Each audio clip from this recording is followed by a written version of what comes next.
کسی گاؤں میں ایک غریب کسان رہتا تھا۔ کسان سارا دن اپنے کھیت میں محنت کرتا۔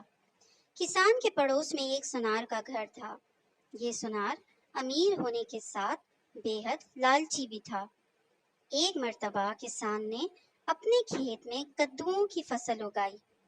فصل بہت اچھی ہوئی اور کھیت بڑے بڑے کدوؤں سے بھر گیا۔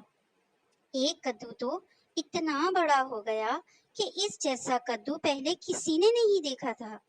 کسان بہت خوش ہوا اور اس نے سوچا کہ کیوں نہ یہ غیر معمولی کدو بادشاہ سلامت کو پیش کر دوں۔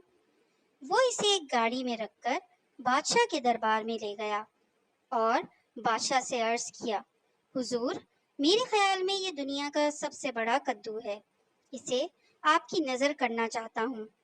بادشاہ اس نایاب کدو کو دیکھ کر بہت خوش ہوا اور وزیر کو حکم دیا کہ اس کدو کے برابر جواہرات تول کر کسان کو دے دیے جائیں۔ کسان نے ہیرے جواہرات بیچ کر نیا مکان اور ساز و سامان خرید لیا۔ سونار کو جب کسان کے دولت مند ہونے کا راز معلوم ہوا تو وہ حسد کی آگ میں جلنے لگا۔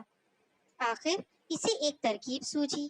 اس نے سوچا کہ اگر میں اپنے بنائے ہوئے خاص زیور بادشاہ کی خدمت میں پیش کروں گا تو بادشاہ مجھے بہت دولت دے گا۔ اس نے اپنے بنائے ہوئے خاص زیور پوٹلی میں باندھے، پوٹلی لے کر بادشاہ کی خدمت میں حاضر ہو گیا اور کہا، بادشاہ سلامت، میں یہ خاص زیور آپ کے حضور میں پیش کرنا چاہتا ہوں۔ بادشاہ نے اس کا تحفہ قبول کرتے ہوئے سوچا کہ اس کے بدلے میں اسے کیا انعام دیا جائے۔ اچانک اس کی نظر غیر معمولی کدو پر پڑی۔ بادشاہ نے اسے کدو دیتے ہوئے کہا، میرے دربار کی سب سے نایاب چیز یہ کدو ہے جو ایک انسان میرے لیے لے کر آیا تھا۔ میں تمہیں یہی کدو عطا کرتا ہوں۔ سونار یہ سوچ کر بہت سٹپٹایا کہ اس کے تو سارے زیور بھی چلے گئے اور بدلے میں اسے کیا یہ کدو ملا۔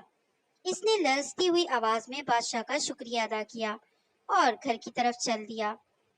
بار بار اس کے ذہن میں بس یہی الفاظ گونج رہے تھے کہ لالچ بری بلا ہے۔ دیکھا بچوں، لالچ کا انجام ہمیشہ برا ہی ہوتا ہے، اسی لیے ہمیں کبھی بھی لالچ نہیں کرنی چاہیے۔